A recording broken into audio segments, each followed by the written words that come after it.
Tuchambue kesi ya Tundu Lissu.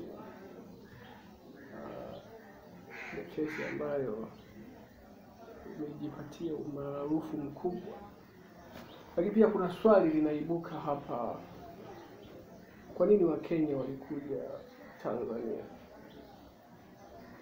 Kesi yenyewe inahusu nini? Kesi hii inayomkabili Tundu Lissu anakabiliwa na makosa mawili. Kosa la kwanza ni kutuma ujumbe wa uongo katika mitandao ya kijamii. Nadhani kosa la kwanza ni kesi ya uhaini, halafu la pili ndio hii kutuma ujumbe wa uongo katika mitandao ya kijamii.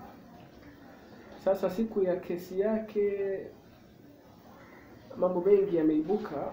Miongoni mwa yaliyoibuka ilikuwa ni kuzuiliwa kwa wanaharakati kutoka maeneo mbalimbali ikiwemo Kenya, walizuiwa kuingia. Lakini pia mengine yaliyoibuka ni kwamba Rais Samia Suluhu Hassan aliwaonya wanaharakati wanaoingilia mambo ya Tanzania. Aliwaonya vikali sana. Na miongoni mwa mambo mengine yaliyojiri kwamba kesi inayohusisha uhaini, wakili anasubiri ushahidi na itaendelea tarehe 2 mwezi ujao, mwezi wa 6. Na kutuma ujumbe katika mitandao ya kijamii nayo itasikilizwa tarehe 2 mwezi wa 6. Sasa twende kwenye hoja. Kwa nini Wakenya walikuja Tanzania? Walifuata nini? Wanaharakati wa Kenya, nini kiliwaleta Tanzania? Nini kiliwapeleka Tanzania?